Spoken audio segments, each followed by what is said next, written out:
Vous est-il déjà arrivé de sentir que votre esprit travaille contre vous? Comme si vous étiez piégé dans un cycle de pensées négatives dont vous ne pouvez pas vous libérer. Nos pensées façonnent notre réalité mais parfois, elles la déforment. Imaginez votre esprit vous jouant des tours, déformant la vérité, amplifiant les peurs ou réduisant votre confiance. Ce sont des distorsions cognitives, des schémas de pensée défectueux qui agissent comme des prisons mentales, vous maintenant coincés dans l'anxiété, le doute de soi ou la frustration. Aujourd'hui, nous allons lever le voile sur ces pièges cachés. Nous explorerons comment ils s'infiltrent dans la vie quotidienne, vous enferment dans des perspectives rigides et surtout comment vous en libérer.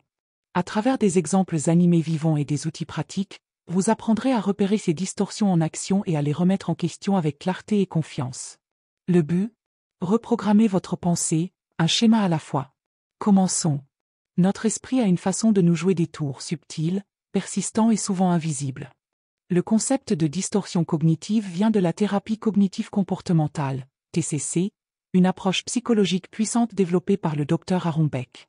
Il a découvert que de nombreuses luttes émotionnelles ne sont pas seulement causées par des événements externes, mais par les interprétations erronées que notre esprit crée. Imaginez cela comme regarder à travers une paire de lunettes tachées. Le monde lui-même n'est pas déformé, mais votre perception l'est. Un petit revers semble être une catastrophe. Un commentaire neutre devient une attaque personnelle. Ces filtres mentaux tordent la réalité, alimentant l'anxiété, le doute de soi et la frustration sans que nous en soyons même conscients. Ce qui les rend si insidieux, c'est qu'ils agissent comme des prisons mentales invisibles. Vous ne pouvez pas échapper à ce que vous ne reconnaissez pas, et ces distorsions vous maintiennent piégés dans des cycles de négativité, se renforçant avec le temps. Mais dès que vous apprenez à les identifier, vous détenez la clé pour vous libérer. Dans la section suivante, nous découvrirons les distorsions les plus courantes, révélant comment elles s'infiltrent dans vos pensées et comment les remettre en question. Parce qu'une fois que vous voyez les barreaux de la cage, vous pouvez commencer à les plier. Imaginez votre esprit comme une salle d'audience où les pensées sont jugées avant même d'avoir un procès équitable. Les distorsions cognitives sont comme des procureurs trop zélés, déformant les faits et ignorant les preuves pour monter un dossier contre votre bonheur. Ces pièges mentaux sont si courants que nous ne réalisons souvent pas que nous y sommes pris avant qu'ils n'aient déjà coloré toute notre vision du monde. Commençons par la pensée tout ou rien, où la vie est divisée en catégories strictes de succès ou d'échecs sans place pour quoi que ce soit entre les deux. Imaginez un étudiant qui reçoit un B+ à un examen important. Au lieu de reconnaître sa bonne performance, il se reproche de ne pas avoir obtenu un A, rejetant complètement les mois de travail acharné qui ont permis d'obtenir cette note. Ce type de pensée en noir et blanc élimine toute nuance de nos expériences, nous faisant nous juger bien plus sévèrement que nous ne jugerions les autres. La solution est de chercher consciemment le juste milieu que nous ignorons, de nous demander quel succès partiel ou progrès nous négligeons lorsque nous insistons sur la perfection. Ensuite, il y a la surgénéralisation, où nous prenons une expérience négative et la projetons indéfiniment dans le futur. Quelqu'un vit quelques mauvais rendez-vous et conclut qu'il sera toujours seul, ou fait une seule erreur au travail et croit qu'il est condamné à échouer dans sa carrière. Notre cerveau fait cela comme un mécanisme de protection défectueux, essayant de nous protéger des blessures futures en anticipant le pire. Mais en réalité, un événement ne prédit pas tous les résultats futurs. L'antidote est d'examiner les preuves, de chercher les moments où notre prédiction négative ne s'est pas réalisée, et de nous rappeler que les circonstances changent. Le filtre mental est comme porter des lunettes qui ne nous laissent voir que ce qui ne va pas. Imaginez un artiste qui reçoit des retours globalement positifs sur son travail, mais se fixe obsessionnellement sur le seul commentaire constructif. Il pourrait passer des heures à agoniser sur ce seul commentaire tout en ignorant complètement des dizaines de compliments. Cette distorsion crée un monde qui apparaît bien plus sombre qu'il ne l'est réellement parce que nous excluons systématiquement toute la lumière. Tenir une simple liste d'expériences positives peut aider à contrer cette tendance, nous forçant à reconnaître le bien que nous filtrons normalement. Étroitement liée est l'invalidation du positif, où nous ne passons pas simplement à côté des bonnes choses, nous les expliquons activement. Lorsque quelqu'un nous complimente, nous supposons qu'il est juste poli. Si nous réussissons quelque chose, nous l'attribuons à la chance plutôt qu'à nos compétences. Cela crée un monde où rien de bon ne compte vraiment, nous laissant constamment inadéquats. La solution est de pratiquer l'acceptation des expériences positives telles qu'elles sont, de résister à l'envie de minimiser nos réussites, et de considérer comment nous verrions des succès similaires chez d'autres personnes. Sauter aux conclusions, c'est être un mauvais détective qui se précipite vers le jugement sans examiner les preuves. Cela se manifeste de deux manières principales, la lecture de l'esprit, où nous supposons savoir ce que les autres pensent, généralement quelque chose de négatif sur nous, et la prédiction, où nous prédisons des résultats négatifs avec une certitude absolue. Quelqu'un pourrait interpréter le retard d'un ami à répondre à un texto comme une preuve qu'il est en colère, ou décider qu'il est inutile de postuler à un emploi parce qu'il est sûr de ne pas l'obtenir. Ces distorsions nous font réagir à des peurs plutôt qu'à des faits. La solution est de faire une pause et de demander quelles preuves réelles soutiennent nos suppositions, et de considérer des explications alternatives. L'emballement prend de petits problèmes et les gonfle à des proportions désastreuses dans notre esprit.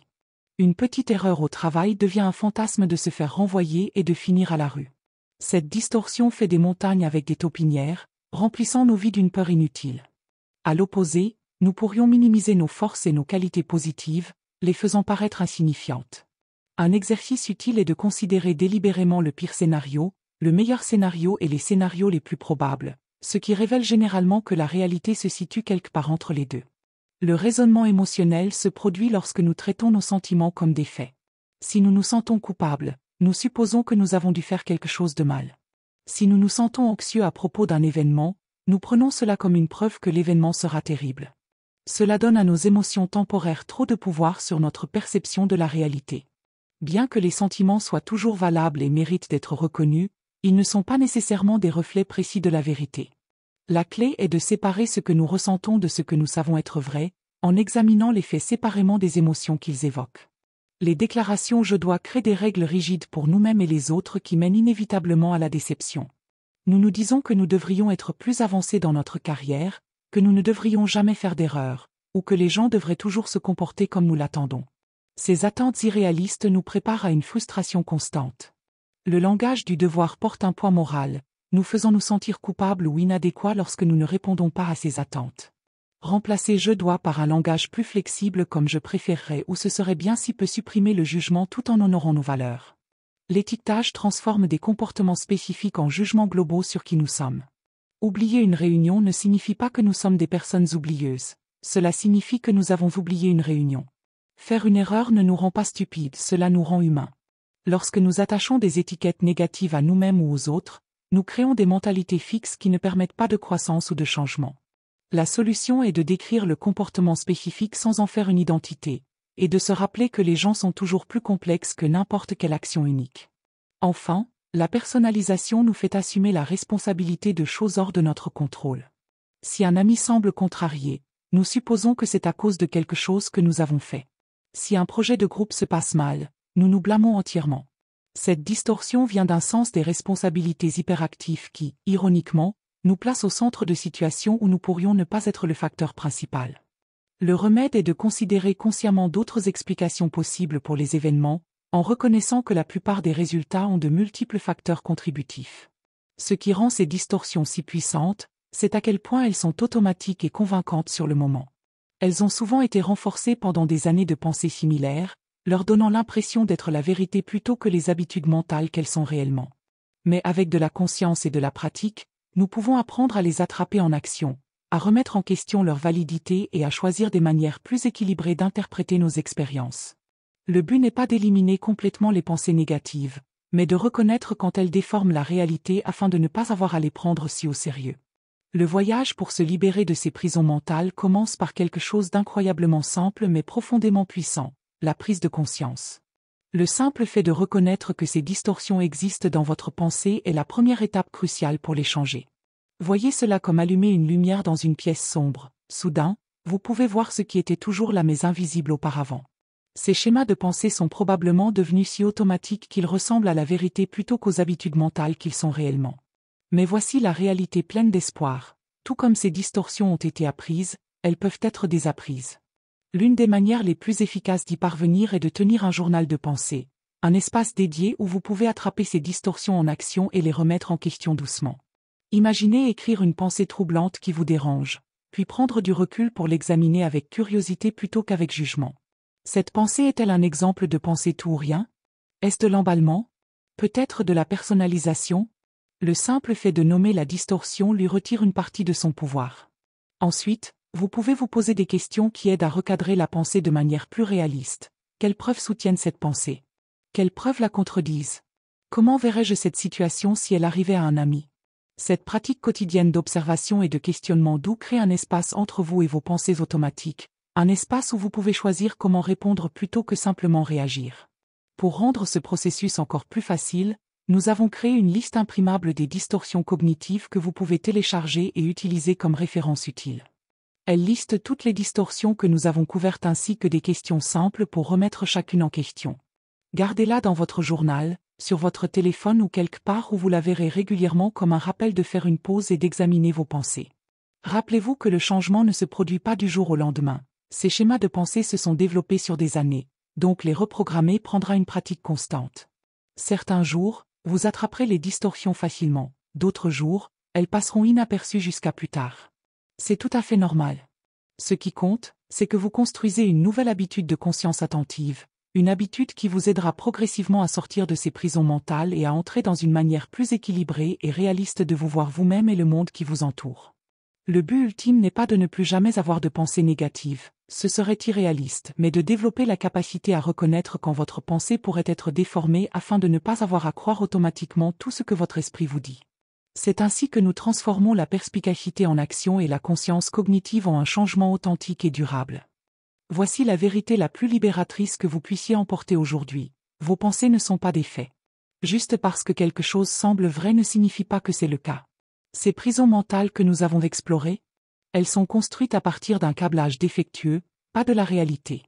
Vous n'avez pas à croire tout ce que votre esprit vous dit, vous avez le droit de le questionner, de le remettre en question et de choisir combien de pouvoir il a sur vous. Alors que nous concluons, je veux vous laisser avec ce changement de perspective simple mais profond. Vous n'êtes pas vos pensées.